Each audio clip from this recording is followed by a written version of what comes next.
발렌타인데이를 맞아 발리로 럭셔리 여행을 떠난 커플이 있습니다. 하지만 이들의 달콤한 휴가는 불과 11일 만에 끔찍한 파국을 맞이하죠. 데나토르 한복판에서 남자가 납치당한 뒤 해변가에서 토막난 유해로 발견된 겁니다. 도대체 어쩌다가 이 남자는 이런 비극적인 최후를 맞이하게 됐을까요? 우크라이나 드니프로 출신의 28살 이호르 코마로프가 오늘의 주인공입니다. 그리고 그의 여자친구는 매 순간 화려한 일상을 중계하며 대중들의 부러움을 한 몸에 받던 20만 팔로워의 뷰티 인플루언서 예바 미셴코입니다. 이 두 사람은 2026년 2월 14일 발렌타인데이를 맞아 발리의 에메랄드빛 바다 위에서 호화로운 보트 데이트를 즐기고 있었습니다. 예바는 이 완벽한 순간을 놓치지 않고 인스타그램에 어김없이 사진을 올렸어요. 2월 14일 따윈 꺼져버려. 매일 사랑해. 라는 글과 함께 검은색 하트. 그리고 그들이 머물고 있는 발리 해안의 실시간 위치 정보를 선명하게 박아서 말이죠. 그 순간 화면 너머로 수많은 사람들이 좋아요를 누르며 부러워했습니다. 돈과 시간, 외모와 사랑까지 세상의 모든 행운을 거머쥔 완벽한 커플의 모습이었으니까요.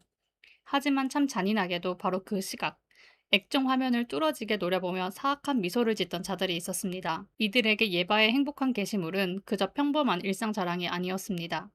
자신들이 오랜 시간 찾고 있던 사냥감이 어디에 있는지 정확하게 좌표를 찍어준 그야말로 눈이 멀 정도로 완벽한 미끼였던 거죠. 무심코 올린 SNS 게시물이 결과적으로 범인들에게 범행 타이밍을 열어준 결정적인 계기가 된 겁니다. 이 비극적인 사냥의 덫이 언제부터 시작됐는지 알기 위해서는 시간을 조금 더 뒤로 돌려야 해요. 사실 이 전문 납치 범죄 조직은 오래전부터 이호르를 표적으로 삼고 있었습니다. 일반적인 관광객을 납치해봐야 나올 돈이 뻔하니까 애초에 인질로 잡을 때 수백만 달러 이상의 몸값을 군말 없이 지불할 수 있는 부유층 자녀들을 전문적으로 물색해 왔던 겁니다. 그렇게 레이더망에 포착된 인물이 바로 자산가의 아들로서 남부러울 것 없는 삶을 살던 이호르였습니다. 그러던 중 이 범죄 조직은 결정적인 첩보를 입수하게 되는데요. 이호르가 소수의 친구들과 여자친구만 데리고 치안이 느슨한 휴양지 발리로 여행을 떠난다는 사실이었습니다. 무방비 상태로 타국 땅을 밟는 순간 그들에게 이호르는 가장 완벽하고 안전한 타깃이 된 셈이죠. 그렇게 발리에 숨어둔 범죄 조직은 이호르를 미행하기 시작했지만 넓고 복잡한 휴양지에서 동선을 완벽히 밀착하기란 쉽지 않았습니다. 바로 그때 여자친구 예바의 인스타그램이 범인들의 완벽한 내비게이션 역할을 해줍니다.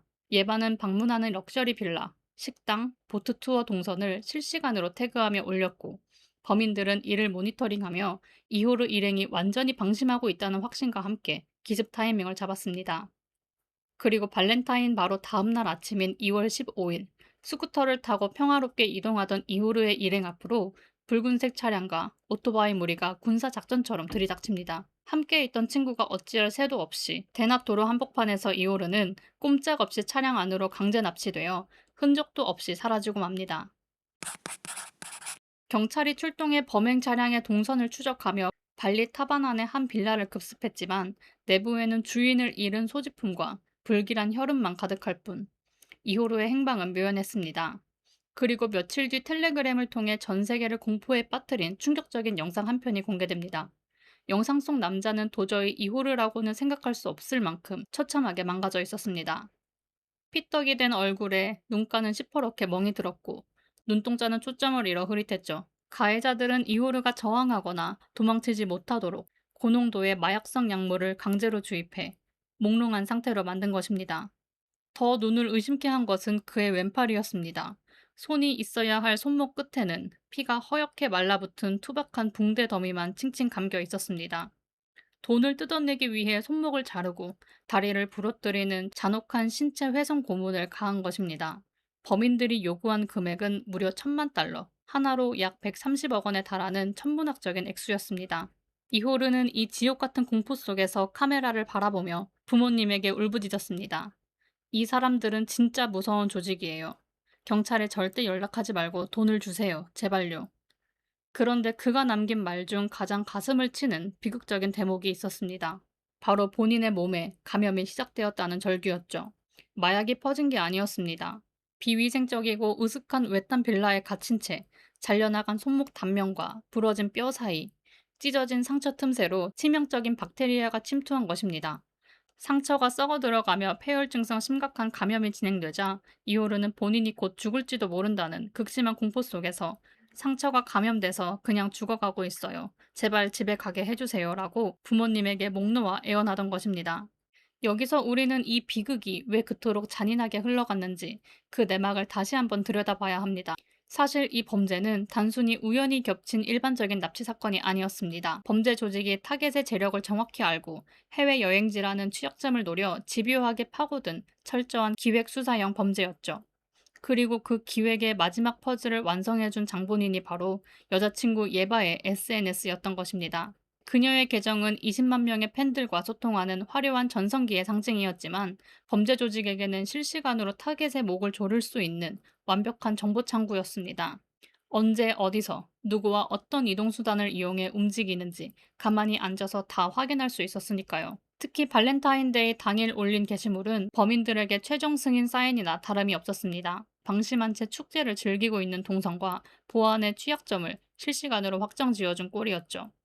만약 그 실시간 위치 태그와 사진 업로드가 없었다면 범인들이 대낮 길거리 한복판에서 그토록 대담하고 정확하게 포위망을 좁혀 이호르를 낚아채는 시나리오는 불가능했을지도 모릅니다. 20만 명의 인플루언서가 과시하고 싶었던 행복한 일상의 기록이 결국 범죄 조직에게 확신과 정밀함을 쥐어주며 사건을 걷잡을 수 없이 키워버린 트리거가 된 것입니다. 하지만 그 철저한 절규와 몸값 협상 노력도 잔인한 악마들의 시계를 멈추지는 못했습니다. 약 열흘이 지난 2월 26일 발리 케데웰 해변을 걷던 주민들이 파도에 쓸려온 끔찍한 물체들을 보고 비명을 질렀습니다. 그것은 잔인하게 토막난 채 조각조각 흩어져 있던 인간의 유해였습니다. 해변의 습한 날씨 탓에 부패가 너무 빠르게 진행되어 육안으로는 도저히 형체를 알아볼 수 없었죠. 하지만 시신 조각에 남아있던 독특한 타투가 단서가 되었고 유해 발견 당일 확보한 어머니의 DNA와 대조한 결과 99.99%의 확률로 이호르 코마로프임이 최종 확인되었습니다. 몸값 갈취가 뜻대로 흘러가지 않자 조직이 그를 잔혹하게 살해한 뒤 시신을 유기한 것입니다. 인도네시아 경찰은 즉시 수사망을 넓혀 가짜 여권으로 범행 차량을 렌트해준 현지 조력자 등을 체포하는 데 성공했습니다.